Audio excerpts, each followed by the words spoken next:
여러분 안녕하십니까? 헬로티비 뉴스입니다. 호우경보가 발령된 인천에서 비 피해가 잇따라 발생하고 있습니다. 3일간 약 400mm의 물폭탄이 쏟아지면서 도로 곳곳이 물에 잠기는가 하면 화단 외벽이 무너져 내리기도 했는데요. 기상청은 아직 장마가 끝나지 않은 만큼 각별한 주의를 당부했습니다. 김진재 기자입니다. 길에 세워둔 차량의 바퀴가 잘 보이지 않을 정도로 물이 차올랐습니다. 주변이 물로 둘러싸여 섬처럼 보이는 곳도 있습니다. 수도권에 집중호우가 내리면서 도로가 물에 잠긴 겁니다. 제가 있는 곳은 인천 서구의 한 공장 밀집 지역인데요. 3일 동안 쏟아진 비로 인천에서는 도로가 물에 잠기는 등의 피해가 잇따랐습니다. 어제 오후 3시 좀 넘어서 그때 비 많이 왔잖아요. 그때부터 잠기기 시작했어요. 장면도 밑에 차량 다 대피해가지고 여기 위에 올라와가지고 그랬어요. 지난 17일부터 이날 낮 12시까지 인천 소방본부가 접수한 피해는 모두 311건.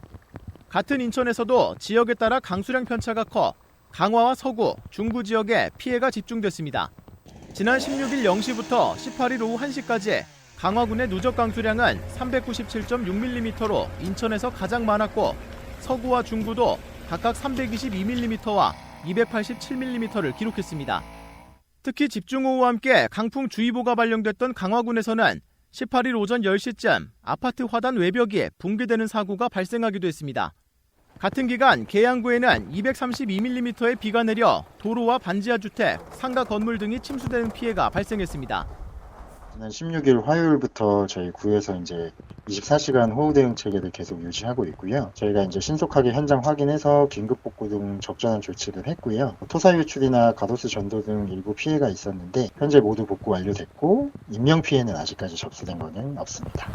수도권 기상청은 오는 19일까지 중부지방을 중심으로 최대 150mm의 비가 더 쏟아질 것으로 내다봤습니다. 헬로티비 뉴스 김진재입니다. 부천시 체육회 소속 여성팀장이 지난해 식사 자리에서 남성 직원을 성추행한 사실이 뒤늦게 드러난 가운데 부천시 체육회가 이번 사안에 대해 공식 사과했습니다. 부천시 체육회는 많이 늦었지만 시 체육회 팀장의 갑질과 성희롱 사건으로 2차 피해가 발생하지 않도록 조치를 취하겠다고 밝히면서 구조적인 한계로 가해자인 A팀장과 피해자 B씨를 신속하고 완전하게 분리 조치하지 못해 반성하고 있다고 말했는데요. 또 해당 내용은 스포츠윤리센터에서 조사 중에 있다며 조사 결과에 따라 또 다른 피해자가 발생되지 않도록 공정하게 처리하겠다고 덧붙였습니다. 체육회는 전 직원을 대상으로 심리치료를 진행하는 한편 외부 기관의 도움을 받아 조직 개편을 하고 성 관련 비위 행위 등의 대응 매뉴얼을 새롭게 마련할 방침입니다. 부천시 체육회는 지난해 5월 부서 회식에서 남성 직원을 성추행한 여성 팀장 A씨에게 정직 2개월의 징계를 내렸습니다. 현재 복직한 A팀장은 정직 2개월의 처분이 부당하다며 재심 신청을 했지만 인사위원회에서 기각됐으며 현재는 대한체육회 스포츠윤리센터에 진정을 넣은 상태입니다.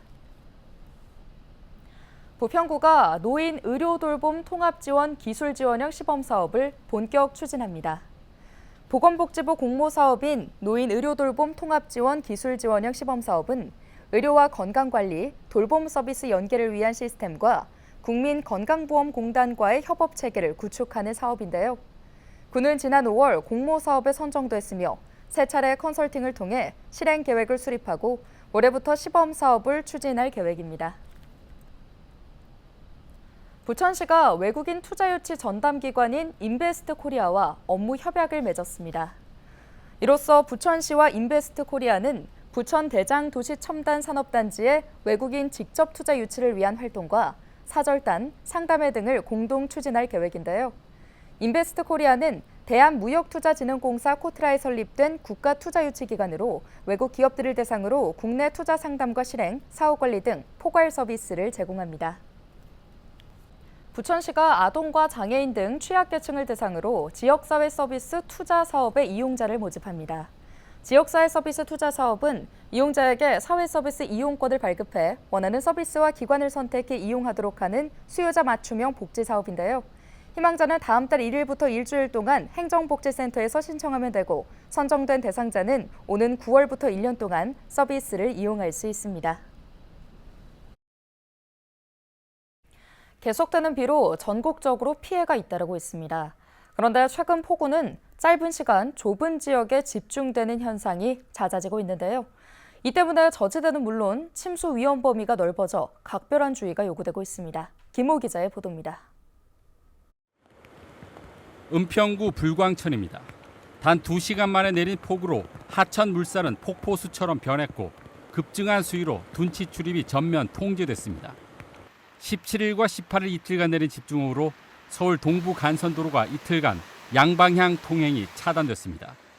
제2자유로 일부 구간도 지하차도가 물에 잠겨 12시간 만에 차량 통제가 해제됐습니다. 이처럼 최근 폭우가 짧은 시간 제한된 지역에 집중되면서 해당 지역의 침수 속도가 빨라지고 있습니다. 시간당 50mm 이상의 비가 내리면 이처럼 도로에 물이 차오르기 시작하면서 차량 통행이 어려워져 교통 정체가 나타나기 시작합니다. 집중호우 형태가 이처럼 짧은 시간 특정 지역에 집중되면서 저지대 지역은 더욱 위험해지고 있습니다. 2년 전 여름 집중호우로 서울 신림동 반지하 주택에서 일가족이 참사를 당한 것도 특정 지역에 많은 비가 내렸기 때문입니다. 높은 곳에서 낮은 곳으로 흐르는 물의 특성상 저지대 지역은 물을 저장하는 담수 기능을 하기 때문에 폭우가 집중되면 피해가 더욱 커질 수밖에 없습니다. 여기에 좁은 지역에 단시간 폭우가 집중되다 보니 상습 침수 지역이 아닌 곳에서도 침수가 발생할 수 있어 각별한 주의가 요구됩니다. 좁은 지역에 집중적으로 비가 내리는 현상들이 계속 반복이 되거든요. 저지대라든지 또 침수 다발 지역이 아닌 곳에서도 침수가 일시적으로 발생할 수 있는 가능성이 높아지기 때문에 좁은 지역 단위의 기상 정보들을 정확하게 제공해 줄 수 있는 이런 체계들을 갖출 필요 분명히 있겠고, 이 같은 현상이 최근 잦아진 것은 대기 불안정으로 장마 전설이 넓게 흩어졌던 과거와는 달리 얇고 좁은 형태로 형성되기 때문으로 풀이됩니다. 북쪽으로 저기압이 지나가게 될 경우 저기압 후면으로 건조 공기가 강화되면서 압축되는 힘이 강해지며 비가 더욱 강해지고 폭은 좁게 나타나게 됩니다. 따라서 이런 경우 가까운 지역에서도 강수량의 차이가 크게 나타날 수 있습니다. 단시간 특정 지역에 집중되는 집중호우. 이제는 침수 피해 위험에 누구도 피해갈 수 없게 됐습니다. 헬로티비 뉴스 김호입니다. 최근 몇 년 사이 지하 공간 침수로 대형 인명 피해가 잇따랐습니다. 갑작스럽게 내린 비로 인한 사고였지만 안전 관련 기관들의 대책 마련 부실과 안일한 인식이 컸다는 지적이 나왔는데요. 감사원이 대형 참사 이후 지하차도 등 침수 대비 실태를 점검해봤더니 여전히 부족한 것으로 나왔습니다. 보도에 김한식 기자입니다. 흙탕물이 가득 찬 지하차도에 차량이 떠있고 119 구조대원들이 수색 작업을 벌입니다. 지난 2020년 7월 3명의 사상자가 발생한 부산 초량 1 지하차도 침수 사고 현장입니다. 지난해 7월에는 충북 궁평 2 지하차도가 침수돼 14명이 숨졌습니다. 두 사고의 공통점은 지하차도가 침수되고 있는데도 차량 진입 통제 조치가 이루어지지 않았다는 겁니다. 참사 이후 감사원이 전국 지하공간 침수 대비 실태를 점검한 결과 관련 대책은 여전히 미흡한 것으로 나타났습니다. 감사 결과 전국 지하차도 1000여 개 가운데 16.8%인 180여 곳은 홍수 발생 시 침수 위험이 높은 것으로 조사됐습니다. 이 가운데 150여 곳은 주변 하천 등의 수위 정보와 연동한 지하차도 통제 기준을 갖추지 않은 것으로 드러났습니다. 침수 사고 이후 지하차도에 비상탈출 시설이 설치됐지만 극히 일부에 불과합니다. 침수 위험이 있는 것으로 조사된 지하차도 180여 곳 중 89.6%인 160여 곳은 내부 고립 시 비상탈출구와 비상사다리 등 탈출 시설이 없었습니다. 또 지자체들이 지하차도 40곳에 자동 차량 진입 차단 시설 설치 예산을 정부에 요청했는데 17곳은 지원 대상에서 제외됐습니다.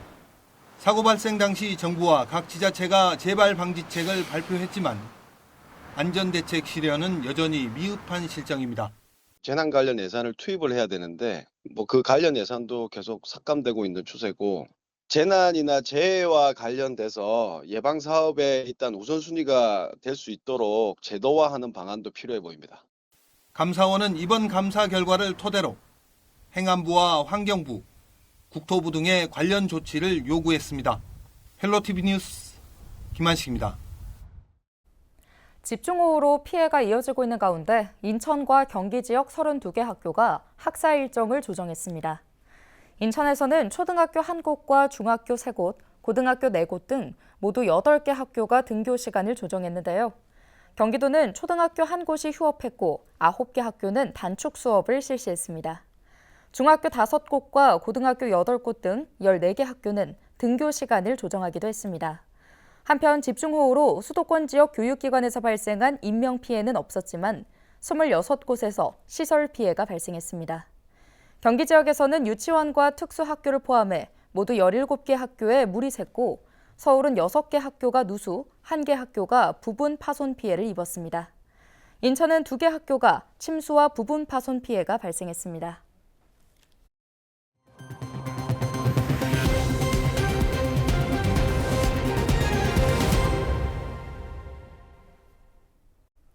국토교통부 전세사기 피해지원위원회가 결정한 전세사기 피해가 2만 건에 육박했습니다. 국토부는 18일 전세사기 피해지원위원회가 지난 6월 26일부터 7월 17일까지 2,100여 건을 심의해 1,496건을 전세사기 피해로 결정했다고 밝혔는데요.